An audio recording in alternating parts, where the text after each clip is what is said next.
L'étoile mystérieuse des 12 coups de midi s'est totalement découverte de case bleue ce dimanche 26 mars 2023. Le visage de la star cachée se trouve désormais dévoilé au centre de l'écran. Voici de qui il s'agit.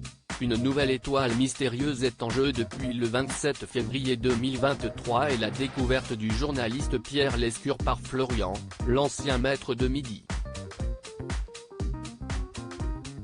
Avec la nouvelle règle du jeu concernant la manche finale du jeu de TF1, les candidats ont la chance de voir le visage de la personnalité cachée sans avoir besoin de faire de déduction avec tous les indices autour. Ainsi, ce dimanche 26 mars, après la nouvelle bonne performance de Céline, en place dans le jeu depuis le 14 mars dernier, la vedette cachée s'est affichée au centre de l'écran. Malheureusement, la championne n'a pas réussi de coup de maître et devra attendre au moins jusqu'à demain pour espérer tenter sa chance.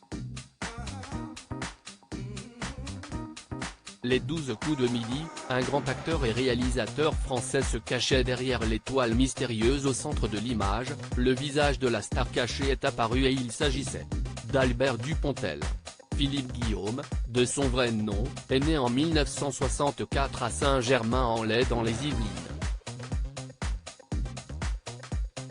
Son parcours est atypique puisque l'homme avait débuté des études de médecine avant de s'orienter vers les cours de théâtre.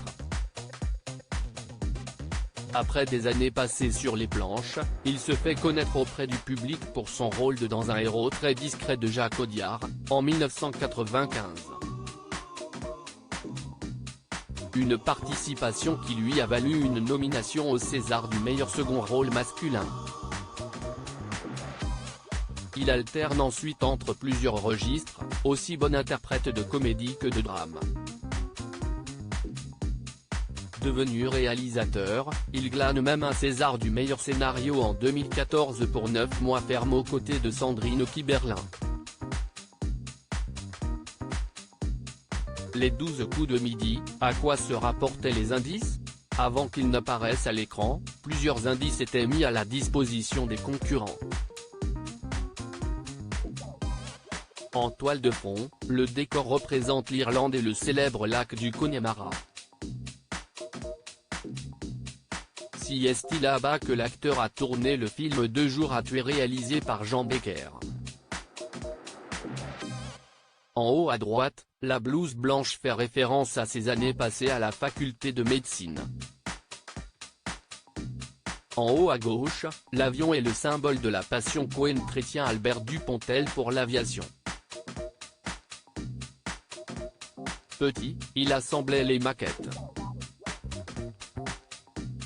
Il a également appris à piloter. L'appel est une référence à la mythique scène dans Bernie dans laquelle, à l'aide de son outil de jardinage, il frappait tout ce qui bouge dans la maison qu'il tentait d'investir. La pile de livres fait référence à l'adaptation cinématographique que le comédien a fait d'Au revoir là-haut, le prix Goncourt 2013 de Pierre Lemaitre. Pour ce qui est du casque médiéval et du chevalet, nul doute que Z nous éclairera au moment où l'étoile mystérieuse sera remportée. Capture TF1 à lire aussi cette grosse bourde de Salvatore Adamo, invité surprise des 12 coups de midi, qui a fait une fausse joie à une candidate.